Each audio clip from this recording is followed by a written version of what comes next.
kita hari ini nunjukin apa-apa yang harus Bapak Ibu kerjain Ya, ya untuk membuat satu data Indonesia. Dan di sini tadi pada dasarnya ada 5 kegiatan. Pertama perencanaan data, pengumpulan, pemeriksaan, penyimpanan, penyebarluasan, dan itu bisa dibantu pakai sekali lagi pekerjaan ini bukan hanya aplikasi Pak Bu. Aplikasi plus konsolidasi ya harus sabar ngejar-ngejar dan harus pakai peraturan biar bisa memaksa. Oke. Nah, ini kami biasa mendampingi ke teman-teman IPPD, kami sediain aplikasi dan kami sediain tim untuk konsultan ya mendampingi Bapak Ibu. Dan ini prosesnya panjang Pak Bu, bisa 1 tahun kami ini kalau dampingi sampai lama sekali. Dan ini contohnya tadi ya, ini rangkumannya dari yang ditampilkan Mas Imam. Nanti di bagian depan akan muncul ada berapa data yang tersedia. Terus ini Pak Bu udah ada muncul ya data-data ini. Lalu di bagian perencanaan tadi ya, kami di aplikasi kami sudah akan muncul data-data apa saja yang masuk daftar data. Jadi bikin daftar data, data prioritas hasil dari rapat forum satu data bisa dibantu pakai aplikasi di depan ini. Nah ini Pak Bu, nanti udah ada muncul siapa penanggung jawabnya, produsen datanya ini ya dari sini. Ini sudah pakai aplikasi ini sudah bisa. Lalu nanti pas ngumpulin data, ya ngumpulin data, nanti OPD ini yang login kan OPD produsen data. Nah ini udah mulai ngisi di sini Pak Bu. Ngisi udah selesai. Jadi ngisinya kayak apa, standar datanya mau dilihat kayak apa, metadatanya dia bisa ngisi itu udah ada. Ya, nah waktu ngisi Bapak Ibu itu udah langsung di aplikasi kami muncul muncul grafiknya Pak Bu. Jadi di aplikasi langsung si produsen datanya langsung bisa tahu, API ya ternyata data saya seperti ini. Itu pun nanti si wali data juga bisa lihat ini di tahapan pengumpulan berkas dan lain-lain. Termasuk pengumpulan metadata tadi ya, metadatanya mulai diisi di sini ya, udah dibantu pakai aplikasi. Jadi enak buat si produsen data untuk ngisi, nggak perlu lagi nagih-nagih pakai dokumen terpisah. Di tahapan pemeriksaan, ya tahapan ketiga pemeriksaan, itu wali data login, langsung bisa ngelihat, oh ini udah sesuai atau enggak ya, dicek metadatanya lengkap atau enggak, verifikasi datanya akurat atau enggak gitu nggih. Lalu selesai atau enggak, tinggal klik gitu ya. Nah ini begitu setuju tidak setuju, kalau nggak setuju dikembaliin lagi ya. Termasuk pembina data kalau udah dapat dari wali data ternyata nemuin kesalahan, dia akan bisa minta revisi dikasih tulisan. Oke. Nah ini jadi proses-proses yang saya ceritakan dibantu pakai aplikasi ini Pak Bu. Akhirnya penyebar luasan. Nah penyebar luasan muncullah. Oke kalau sudah publish ya klik publish maka nanti akan tampil Pak Bu di di website satu data daerah Bapak Ibu sekalian. Nah, dari situ Pak Bu, kita sudah, nah ini saya jelasin ya, yang tadi disampaikan sekilas sama Mas Imam. Nanti Bapak Ibu yang sudah publish di websitenya Bapak Ibu ada kewajiban untuk mensinkronisasi atau melakukan publikasi di data.go.id ya. Data.go.id itu mekanismenya adalah harvesting Pak Bu. Harvesting itu namanya memanen. Jadi dia narik data dari servernya Bapak Ibu. Nah, untuk bisa narik data tadi, Bapak Ibu narik data tadi, Bapak Ibu tergantung portalnya mau pakai apa, pakai Sikan, ya pakai Sikan punyanya data.go.id atau Bapak Ibu pakai Bapak Ibu pakai JIGN, Bapak Ibu pakai Diket Basin, Bapak Ibu pakai Diket XML, atau Bapak Ibu pakai OAI PMH gitu ya. Ada itu 5 opsi itu mungkin ya Bapak Ibu. Nah, bedanya adalah kalau Bapak Ibu pakai Sikan, itu nanti Bapak Ibu hanya tinggal ngasih tahu portalnya aja di mana. Karena kan Sikan itu kan punyanya yaitu punya Singapura sih. Cuman si data.go.id kan pakai Sikan itu ya. Jadi kalau udah tahu portalnya dia udah langsung nyambung. Cuman seperti disampaikan sama Mas Imam tadi, Sikan itu ada beberapa kelemahan. Kelemahannya misalnya nanti untuk lanjut ke data analitik dan lain-lain itu agak kesusahan sehingga beberapa eh, apa IPBD yang kami bantu itu kami olah pakai bukan pakai Sikan tapi pakai metode yang lain Diket, JSON, Diket XML dan lain-lain. Nah, yang penting adalah nanti API-nya itu Pak Bu ya link API-nya itu dikirimkan ke data.go.id. Jadi link API itu ini Pak Bu, link API kayak gini. Jadi Bapak Ibu bikin ini kan kayak gini kan tampilan nanti programmer lah yang bikin kan bikin tampilan kayak gini satu file lalu satu filenya disimpan contoh ini linknya ya misalnya ini link-link yang ada di kayak ini misalnya punyanya Menpan, punyanya Kemenkominfo, Bappenas, itu kan dia udah nyimpan link API-nya itu ini linknya memang terbuka ya, dan ini link-link ini, alamat link ini yang isinya file kayak gini ya, isinya file kayak gini, ini disimpan Pak Bu, linknya dikirim ke data.go.id atau ke Bappenas, ke adminnya data.go.id, ngasih tahu ini loh link saya ya, nanti silahkan ambil di link itu untuk ngambil datanya. Nah, nanti pada waktu-waktu tertentu, misalnya setiap jam 12 malam atau jam berapa, nanti data.go.id atau punyanya provinsi ya, misalnya di tempat Bapak sudah nyediain layan satu data, dia akan ngambil data dari servernya Bapak Ibu. Nah, sebenarnya Bapak Ibu, nanti diharapkan semua link itu tidak lagi manuali dikirim ke data.go.id. Besok harapannya semua link itu didaftarkan di sistem penghubung layanan pemerintah atau SPLP. Ya Pak Bu ya, sedikit aja konsep SPLP gini. SPLP konsepnya begini Pak Bu. Nah ini SPLP nanti disediain memang saat ini udah disediain Kominfo ya Pak Bu, terus dikembangin. Nanti konsepnya adalah tadi link-link yang tempat nyimpan API tadi ya, API itu script untuk bisa narik data Bapak Ibu. Nanti link-link itu akan disimpan Bapak Ibu itu di sini di SPLP di sini. Jadi ada API gateway, ada portal API katalognya. Jadi semua daftar API link API tadi itu akan disimpan di SPLP di servernya pemerintah satu itu ya. Jadi sehingga nggak perlu lagi tanya linknya mana ya. Jadi udah nyari semua orang kalau mau nyari data langsung nyarinya ke SPLP tadi. Bahkan kedepannya API-nya sendiri tidak lagi disimpan di servernya IPPD, tapi API-nya sendiri disimpan di SPLP. Jadi di SPLP bukan hanya nyimpan link API ya, tapi sampai ke API-nya. Itu kedepannya API manajemennya ada di situ. Sehingga pokoknya konsepnya gini, konsepnya one point contact ya, jadi single point contact. Jadi kalau mau cari apapun data, satu aplikasi itu langsung menujunya ke SPLP karena di situ sudah ada linknya, sudah ada API-nya. Nah itu kedepannya Pak Bu. Tapi sampai sejauh ini hampir semuanya masih mengirimkan link-link API-nya ke data.go.id ya seperti ini. Nah seperti itu Bapak Ibu sekalian, termasuk Provinsi Jawa Timur juga sudah, kalau di Jawa Timur, Provinsi Jawa Timur sudah nyediain data ya, jadi dia sudah narik data harvesting untuk 3 sektor data di 38 kota kabupaten. Data sosial, pendidikan, kesehatan itu sudah ditarik dari server-server satu data di 38 kota kabupaten. Nah, uploadnya pakai Sikan sama Diket kalau di sana. Nah, ini contohnya kayak gini Pak Bu. Nah, saya tadi bilang CSV itu singkatan comma separated value, filenya itu bisa dibuka pakai pakai ini ya, notepad kayak gini, tampilannya Excel kayak gini. Nah kayak gitu Pak Bu. Nah terakhir itu kemarin saya waktu ngisi di Jawa Timur juga ada satu diskusi menarik Pak, masalahnya semua data yang diupload itu data agregat. Kira-kira data agregat itu berguna atau enggak Pak? Kan datanya data kumpulan, agregat itu kumpulan. Jadi data desa ini yang stunting berapa, desa itu stunting berapa. Kita kan pengennya datanya data individu ya Pak, individu data atom. Jadi yang stunting itu namanya siapa, alamatnya di mana, biar bisa ditindaklanjuti. Masalahnya Bapak Ibu ya, kita ada undang-undang privasi.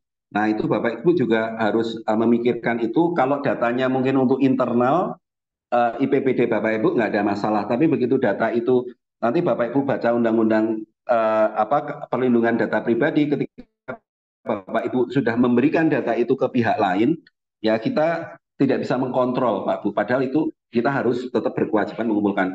Nah, kalau sekali lagi kalau untuk internal IPPD Bapak Ibu mungkin data atom bisa Bapak Ibu bikin data itu terbuka untuk internal Bapak Ibu sehingga nanti dinas sosial bisa menindaklanjuti misalnya seperti itu ya.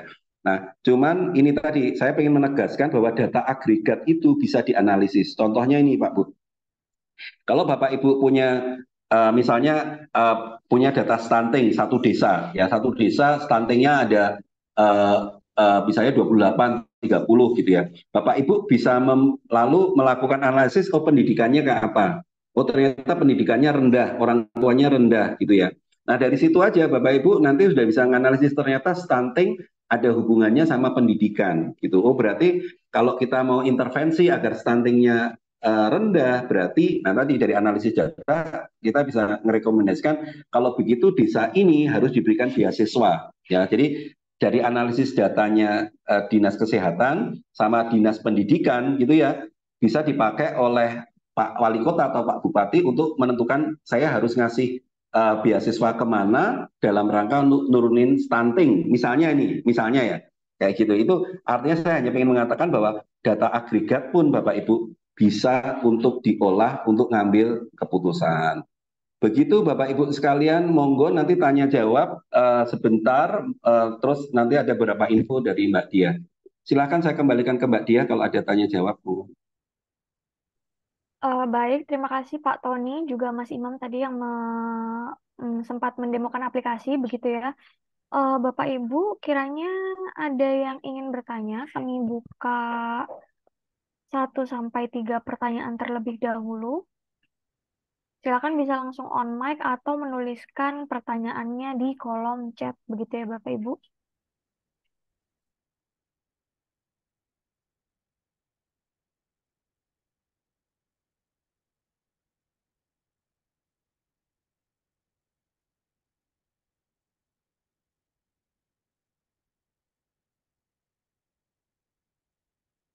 Kalau kalau pertanyaan boleh, oh ini ada dari Mojokerto, monggo Bu Nur ya. Silakan Bu Nur Aini. Ya, terima kasih waktunya Pak. Assalamualaikum warahmatullahi wabarakatuh. Waalaikumsalam Bu Waalaikumsalam Nur. warahmatullahi wabarakatuh. Luar biasa Pak.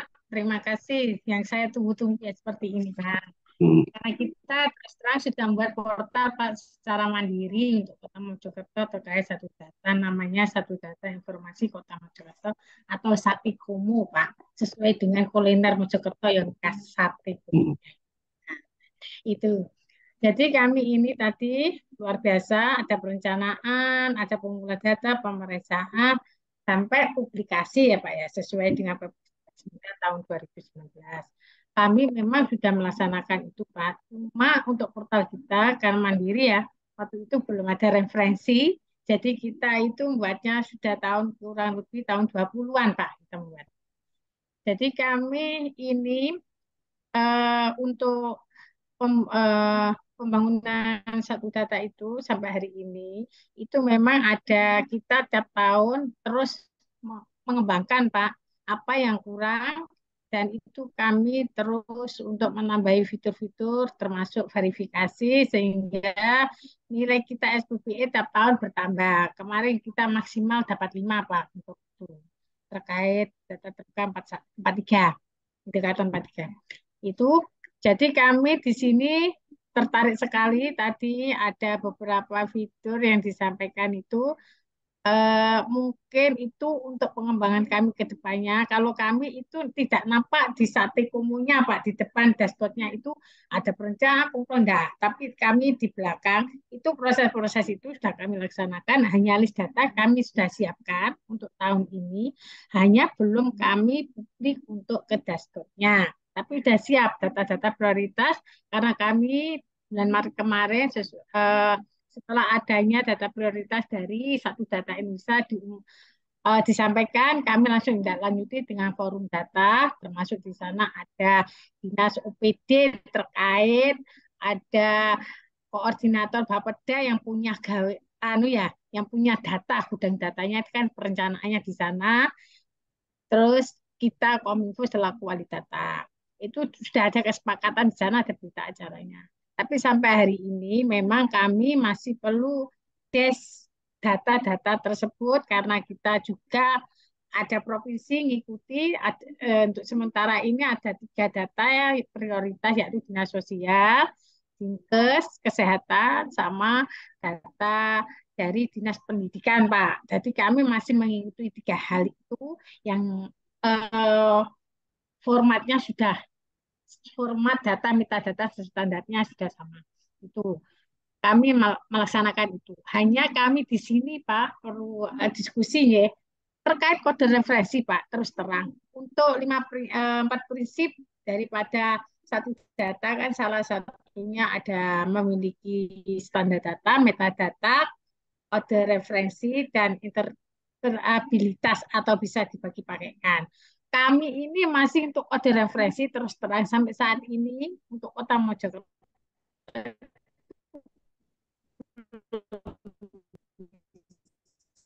karena memang masih hanya janji, Pak, belum terimplementasikan. Nah, kami khawatirnya nanti kita membuat kode referensi di sini karena ada pembina data pun saya minta bantuan, mohon untuk apa ini untuk kode referensinya. Beliaunya juga ada bingungnya di sini gini, Pak. Kalau kita pakai kode wilayah, ada sebagian kita mencoba untuk wilayah kayak BPS itu kan ada dasar wilayah tiap kecamatan, kelurahan, dan sebagainya itu. Tadi saya tertarik panjenengan jelaskan ada kode referensi seperti itu. Nah, itu panjenengan dasarnya dari mana, Pak? Itu yang akan kami nanti sebagai referensi. Terus kedua, apa kalau kita sudah membuat kode referensi tersebut, kami nanti kan saat ini kita kan sudah terintegrasi mulai tahun 2030 dengan satu data Indonesia ya, Pak ya. Dari satu bulan Oktober. Itu apa nggak terpengaruh kode referensinya nanti kalau apabila dari satu data Indonesia meluncurkan kode referensinya. Itu Pak, terima kasih. Wassalamualaikum warahmatullahi wabarakatuh. Sun Bu Nur, selamat ya teman-teman Kota Mojokerto. Sami-sami.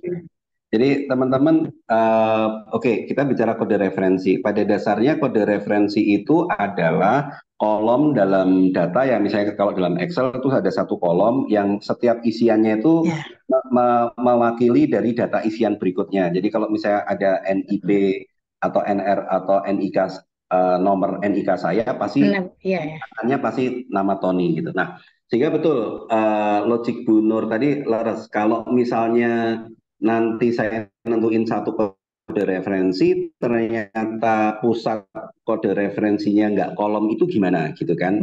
Makanya memang Pak Bu, seharusnya kode referensi itu ditentukan oleh pembina data Pak Bu. Jadi misalnya data-data statistik itu memang kita nomor satu ya memang sebaiknya tanya dulu ke BPS. Pak, untuk data stunting gitu ya, data stunting kode referensinya apa gitu, apakah NIK gitu, apakah nomor apa Bu, nomor keluarga ataukah nomor orang ya itu wilayah ya atau apa gitu ya gitu. Nah itu memang kita tanyakan ke pembina datanya. Nah masalahnya ketika pembina datanya belum menetapkan itu kan gitu, belum menetapkan itu. Biasanya Pak Bu, memang kalau kode referensi itu ditentukan, ini kalau dalam ilmu database ya, ditentukan tergantung dari kemungkinan kita akan menganalisis data itu gitu, atau sesuatu yang kalau paling gampang sebenarnya kalau itu adalah data pribadi, harusnya kode referensinya adalah kode-kode yang membedakan satu pribadi dengan pribadi yang lain ya. Misalnya ini konteksnya apa? Kalau kependudukan ya pasti NIK. Kalau kependudukan pasti NIK. Kalau pegawai, kalau data ini adalah data terkait dengan dia bekerja, ya Pak, saya itu bisa pakai NIK, tapi saya juga bisa pakai NIP gitu. Nah, tergantung ini data tentang apa. Kalau data tentang hal-hal yang menyangkut pribadi saya, kependudukan atau apa, pakai NIK biasanya, karena itu kan diolah untuk layanan publik dan lain-lain. Tapi kalau menyangkut masalah bekerja, kayak saya di ITS, kayak saya pokoknya menyangkut masalah kerja, pasti pakai NIP, pakai nomor induk pegawai gitu. Nah itu sebenarnya itu udah logik umum yang dipakai ya. Misalnya pun kita tanya, harusnya jawabnya seperti itu gitu. Tapi paling aman memang sebelum kita menentukan itu kita bertanya ke pembina data dulu, Pak, untuk stunting misalnya gitu, itu kode referensi yang dipakai apa nih? Kode wilayah desa gitu ya, jadi acuan itu, ataukah kode nomor induk keluarga NIK. Sebenarnya kalau kode wilayah desa Bu itu artinya berarti dia mintanya data agregat ya. Kalau itu berarti mintanya data agregat, padahal sebenarnya data yang data agregat, data kumpulan satu desa itu ya. Tapi padahal sebenarnya yang enak itu adalah di situ ada data pribadi, yang ini ada kode referensi pribadi NIK, tapi juga ada juga ada data kode desa, Bu. Jadi ada kode wilayah itu juga ada.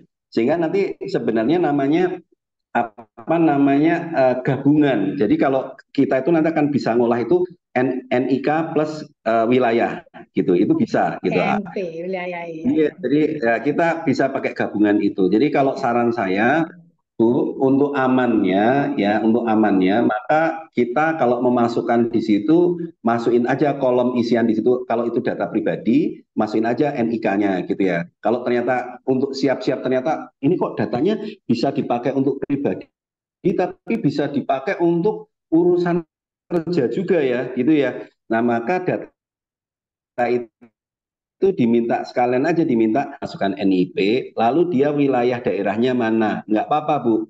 Jadi kode referensi itu nanti dimasukkan 3 itu nggak apa-apa. Itu kemungkinan sangat besar ketika nanti pusat menentukan kode referensinya pasti di antara itu, gitu. Itu lebih amannya dan itu kalau dengan kita sudah banyak memasukkan yang kode referensi itu ya, kode referensi atau kalau teman-teman di database namanya primary key ya. Jadi primary key-nya mau NIK atau primary-nya NIP atau primary-nya kode wilayah gitu ya, itu akan mudah diolah gitu karena sudah ada tiga-tiganya itu.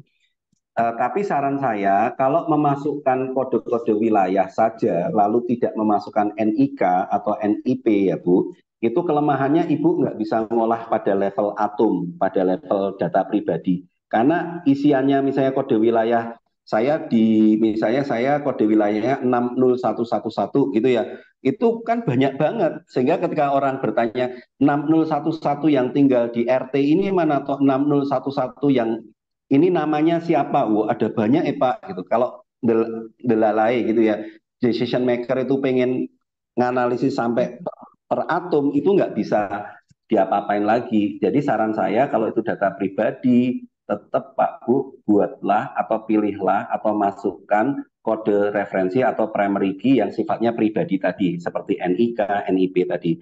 Tetapi karena Ibu tahu, oh nanti ini akan diolah per desa, baik ditambahi Pak Bu, tambahi lagi ada tambahan kode referensi lagi di situ Wilayah.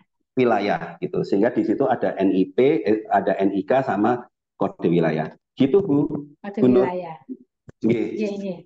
Makasih ya Pak. Jadi nggak Nggih. ada pengaruhnya Pak nanti kalau kita terintegrasi saat sudah diisi kode referensinya sama satu data Indonesia. Nggak Mboten ada Bu, ya? malah malah mereka akan nyari nyari kolom itu. Kalau Ibu nggak ada itu, Oh misalnya Ibu gitu ya. ya kalau Ibu nggak masukkan NIK misalnya, ya, loh saya kan udah masukkan kode wilayah, masalahnya di nasional tuh nyari NIK, nah malah nggak bisa Iya. diintegrasikan. Tapi kalau Ibu istilahnya orang Ibu udah jaga-jaganya diain kolom-kolom itu, tinggal nanti dari sistem pusat tuh mau nyari, oh NIK nggak ono adanya NIP, udah dia nyantolnya di gitu Bu. Siap, Nggih. siap, siap. Oke.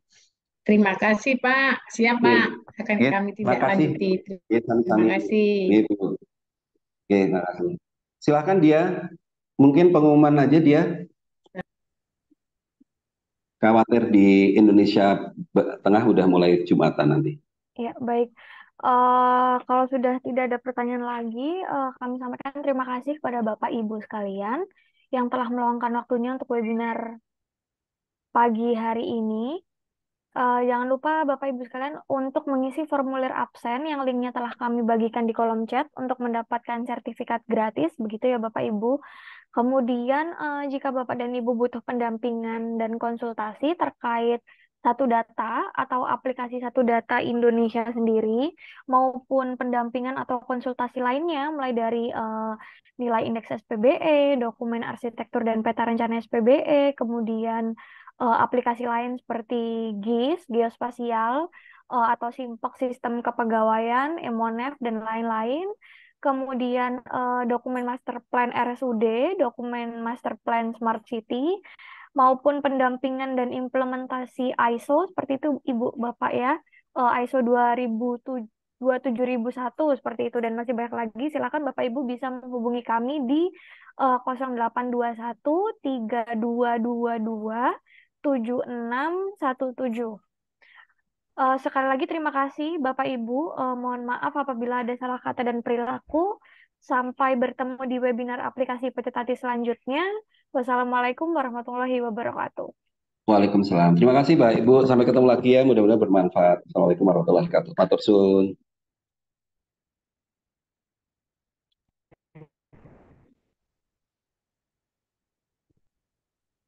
Waalaikumsalam.